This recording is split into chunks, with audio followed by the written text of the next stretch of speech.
Bien, hermano, que Dios le bendiga.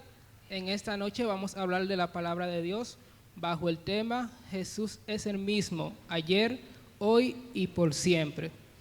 Nuestro texto base, nuestro texto guía se encuentra en Hebreo capítulo 13, versículos 8 y 9. Lo leemos en el nombre de Jesús. Hebreo 13, versículo 8 y 9.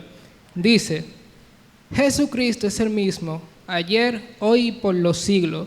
No os dejéis engañar de doctrina diversa y extraña, porque buena cosa es afirmar el corazón con la gracia, no con viandas que nunca aprovecharon a los que se han ocupado de ella.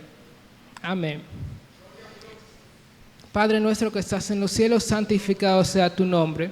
Padre, mira, en este momento toma dominio y control de este mensaje, que tú hablas a través de mí, que todo lo que se diga a ti sea tú hablando, Señor. En el nombre de Jesús. Amén. Para comprender el contexto, hermano, de la no variación que tiene Jesús, es bueno ver cómo inicia el versículo 8. Inicia utilizando lo que es una unión entre un nombre y un título. Inicia mencionando a Jesucristo. Jesús es el nombre del humano y Cristo es un título. Cristo proviene del hebreo. En el hebreo antiguo se mencionaba como Mesías. En el hebreo más moderno se menciona como Cristo.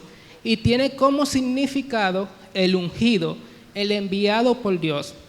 Entonces vamos a estar hablando bajo el contexto de Jesús y su misión mesiánica aquí en la tierra. Jesús, el enviado, es el ungido, es el mismo en cuanto a su característica y sus atributos. En la palabra de Dios podemos buscar la característica de Él en relación a sus nombres. Y aquí podemos contestar la pregunta, ¿quién es Dios? Y la Biblia nos dice que Él es el Elohim, Dios creador, Jehová Rafa, Dios sanador, Jehová Jiret, Jehová proveedor, Jehová Raad, Dios mi pastor, Jehová Shalom, Dios de paz, y Jehová Nisí, Dios mi bandera. Ese es Dios, y de ese Dios vamos a hablar el día de hoy.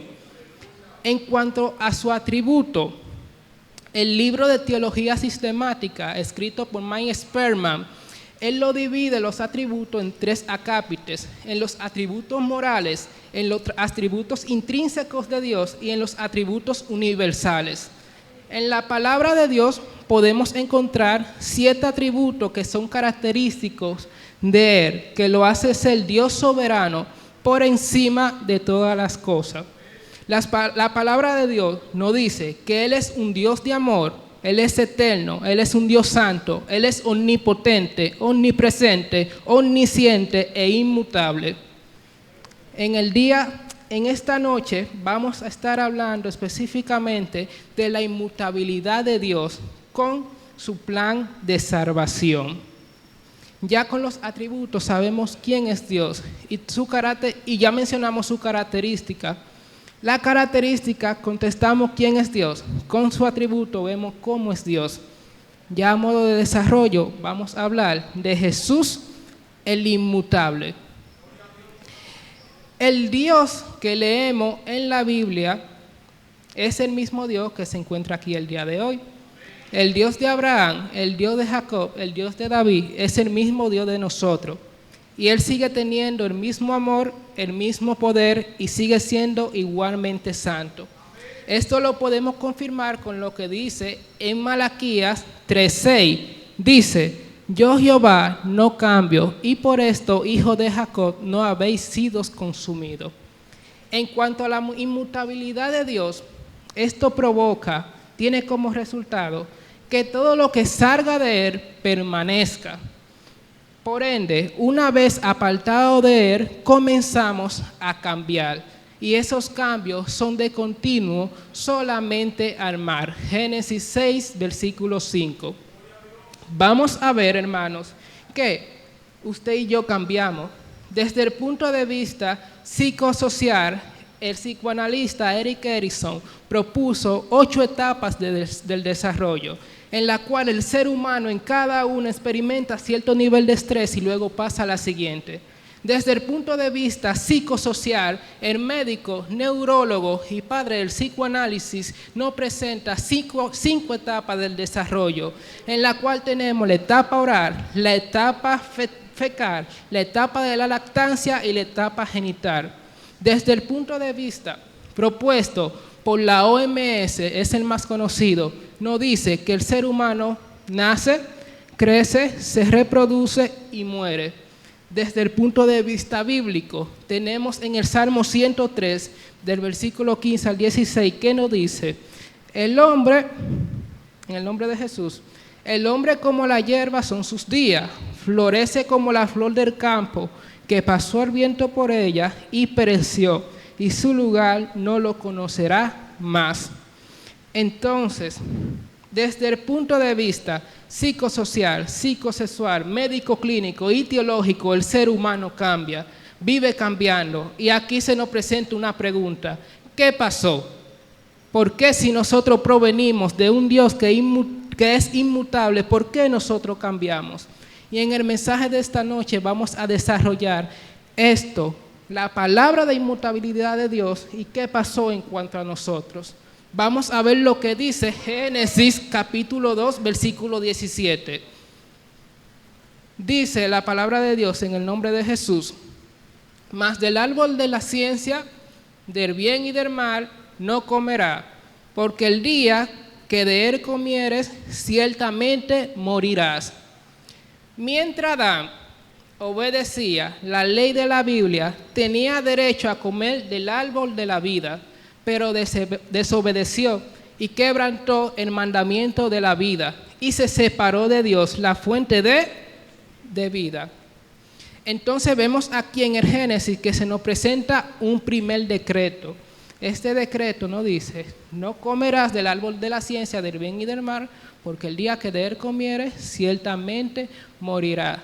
Y esto es una ley de Dios, un mandamiento.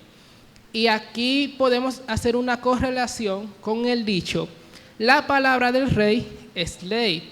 Un ejemplo de esto lo encontramos en el libro de Esther, cuando Esther va ante el rey Asuero y le dice: oh rey, si he hallado gracia ante tus ojos, quita el decreto de muerte que hay contra mi pueblo.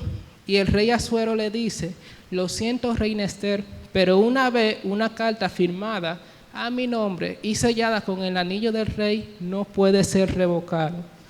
Entonces la ley nos dice que debemos de morir. Lamentablemente esto es un mandamiento. Y aquí puede surgir una pregunta: ¿quién podrá defendernos? ¿Quién podrá salvarnos? En el libro de Apocalipsis capítulo 5 surge una pregunta similar a esta. Y dice en el capítulo 5 que hubo un ángel poderoso que proclamaba: ¿quién es digno de abrir el libro y desatar sus sellos? Y se buscó en el cielo, en la tierra y debajo de la tierra, y no se halló uno. Y ahí Juan comenzó a llorar. Y vino un anciano hacia Juan y le dijo: no llores, porque el león de la tribu de Judá, del linaje de David, él es digno de desatar sus sellos. Él es digno de desatar sus sellos. Entonces, el Dios que dijo: yo soy el que soy, el mismo ayer, hoy y por siempre, el Dios que murió en la cruz por nosotros, Él es digno de desatar su sello. Él podrá defendernos, Él podrá salvarnos. ¿Cómo? A través de un plan de salvación que contiene todos sus atributos. Un plan que es de amor, un plan que es santo, un plan que es eterno, un plan que es omnipotente, omnisciente, omnipresente e inmutable. Vamos a ver cuál es el plan de Dios. Vamos a leer en Romanos capítulo 5, del versículo 18 al 19. Dice: así como por la transgresión de uno vino la condenación a todos los hombres, de la misma manera, por la justicia de uno, vino a todos los hombres la justificación de vida. Porque así como por la desobediencia de un hombre, los muchos fueron constituidos pecadores, así también por la obediencia de uno, los muchos serán constituidos justos. En el versículo 18 hay una parte que dice: por la justicia de uno vino a todos los hombres la justificación de vida. Justificado es el veredicto de Dios y nadie puede contradecirlo o negarlo. La justificación va mucho más allá que el perdón de los pecados y el removimiento de la condenación. En el hecho de la justificación, Dios coloca al ofensor en la posición de hombre justo. En algunos países, los gobernadores de un estado tienen la capacidad de conmutar la pena de un criminal. Conmutar es disminuir su sentencia a una no tan grave. Pero ese gobernador no tiene la capacidad de devolver a la posición a ese hombre, a uno que nunca ha quebrantado las leyes. Dios puede hacer ambas cosas. Él perdona tu pasado, es decir, tus pecados y tus ofensas, y también trata a la persona como que nunca en su vida ha cometido un pecado. Entonces, hermanos, en la justicia, aquí en la tierra, el criminal perdonado no es considerado ni atribuido como una persona buena o justa, pero cuando Dios justifica al pecador, lo declara justificado, es decir, justo a su vista. Entonces, la justificación es, en primer lugar, una resta, la cancelación de la condenación del pecado. Y en segundo lugar, es una suma, la imputación o atribución de justicia al ofensor.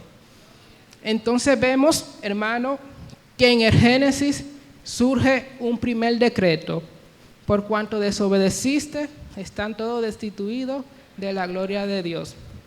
Ahí mismo se pone en marcha un plan de salvación a través de la justificación. El plan de salvación es puesto en vigencia o concretado en el Monte Calvario, cuando un cordero fue inmolado, y ese cordero fue Cristo Jesús, que murió por nosotros. Podemos acceder al plan de salvación por medio de la fe en Cristo Jesús. Este es el plan de Dios para con nosotros, sus hijos. Vamos a ver entonces un segundo mandamiento que es superior al primer decreto. Un segundo decreto superior infinitamente al segundo. Y lo podemos ver en Juan capítulo 11, versículos 25 y 26. El contexto de este versículo trata de cuando Jesús iba de camino a Judea para ver a su amigo Lázaro, que había muerto. Y en el camino se encuentra con Marta y tiene una conversación con ella. Y Jesús le dice a Marta: yo soy la resurrección y la vida. El que cree en mí, aunque esté muerto, vivirá. Y todo aquel que vive y cree en mí, no morirá eternamente. ¿Crees esto? En el Génesis, en el primer decreto, nosotros por ley merecíamos morir, tanto física como espiritualmente. Gracias a Jesús y a su justificación, podemos acceder al segundo decreto a través de la fe en Cristo Jesús y vivir eternamente en un cuerpo glorificado allá en el reino de los cielos. Esta es la gran promesa. Jóvenes, en el mundo de hoy en día vivimos en un mundo de fake news, de noticias falsas, donde hay muchas corrientes y doctrinas que son extrañas. Entonces nosotros como creyentes es bueno que antes de tomar cualquier decisión o dar cualquier paso, ver qué dice la palabra de Dios en cuanto a lo que vayamos a hacer. Buscar su promesa. Muchas de las promesas de Dios para su pueblo se encuentran en Salmos y en los Proverbios. Entonces nos surgen tres preguntas. La primera es: ¿para quiénes son las promesas de Dios? Y la respuesta es para su pueblo, para sus hijos. Segunda pregunta: ¿qué debemos de hacer para adquirir la promesa de Dios? La respuesta es nada. Tercera pregunta: ¿cuándo es mía la promesa para acogerme a ella? Esta tiene tres respuestas. La primera: cuando coincide con una necesidad personal que Dios promete satisfacer. Segunda, cuando el cumplimiento de su promesa le honra. Y tercera, cuando ando en la voluntad de Dios. Dios vive extendiendo su mano para ayudarnos a nosotros a través de su promesa. Pero si nosotros no andamos bajo la voluntad de Él, nuestras manos están cerradas y no podemos adquirirlas, no podemos entrar en sus promesas. Debemos vivir bajo la voluntad de Dios. En la Biblia encontramos muchas promesas. Yo hice un resumen o saqué alguna de ellas. La primera la podemos ver, o yo la encontré en el Salmo capítulo 27, versículo 4, que dice: deleítate a sí mismo en Jehová, y Él te concederá las peticiones de tu corazón. Quizás nosotros como jóvenes nos gustaría tener el iPhone 15, nos gustaría hacer un viaje, o nos gustaría tener alguna pareja. La palabra de Dios nos dice: deleítate en Dios y Él concederá las peticiones de tu corazón. Busca primeramente el reino de Dios y su justicia, y todo lo demás será añadido. Él conoce las peticiones de tu corazón. Él sabe lo que es mejor para ti. Eso lo hace Dios en su promesa. Segunda promesa la vemos en Santiago capítulo 1 versículo 5, y dice: y si alguno de vosotros tiene falta de sabiduría, pídala a Dios, el cual da a todos abundantemente y sin reproche, y le será dada. Nosotros, como hijos de Dios, en nuestra área de trabajo, tenemos la facilidad de ser los mejores. Al momento de aprender un tema, al momento de realizar una actividad, debemos de ser los mejores. Porque a través de su promesa nos dice: tienes sabiduría, puedes hacerlo. No nos podemos detener, debemos de destacar. En Filipenses 4, del 6 al 7, nos dice: porque por nada estéis afanosos, si no sean conocidas vuestras peticiones delante de Dios, en toda oración y ruego, con acción de gracia. Y la paz de Dios, que sobrepasa todo entendimiento, guardará vuestros corazones y vuestros pensamientos en Cristo Jesús. Versículo 7 dice: y la paz de Dios, que sobrepasa todo entendimiento, guardará vuestros corazones y vuestros pensamientos en Cristo Jesús. Quizás se presente la situación de que tengamos una exposición a primera hora de la mañana, a las 7, y sean las 2 de la mañana y no nos sentamos preparados. Usted en ese momento puede orar y puede acostarse a dormir y levantarse a las 5 de la mañana. De 5 a 7, en ese momento de repaso, todo lo leído y todo lo aprendido vendrá y saldrá por su boca con facilidad, porque nos dice la palabra de Dios: obtendrás sabiduría y no te preocupes, ten paz en lo que hagas. Salmo 103, versículo 3, nos dice: Él es quien perdona todas tus iniquidades, el que sana todas tus dolencias. El que sana todas tus dolencias. ¿Jesús Dios sanaba en el Antiguo Testamento? Sí, sí lo hacía. ¿Jesús Dios sanaba en el Nuevo Testamento? Sí, Él sanaba. ¿Jesús Dios sanaba después del Nuevo Testamento? Sí. ¿Jesús Dios sana hoy en día? Sí, Él sigue sanando. Nosotros, como médicos, tenemos la facilidad de interpretar la ciencia y ayudar a los demás. Pero Jesús Dios es el gran sanador. Jesús es el que tiene la última palabra. Muchas personas comienzan a orar cuando los médicos dicen ya no hay más nada que hacer, o cuando las cosas van en serio. Lo correcto es orar desde el principio, poner nuestra salud en las manos de Dios. Usted y yo no moriremos hasta que el propósito de Dios sea cumplido en nuestra vida. Luego sí puede pasar cualquier cosa. En conclusión, hermanos, en un mundo en constante cambio, encontrar algo que permanece y es inmutable no proporciona comodidad. Dios es nuestra roca firme, el ancla que nos mantiene firme, incluso cuando todo lo que nos rodea está cambiando. Las palabras de Dios son inmutables, son para siempre.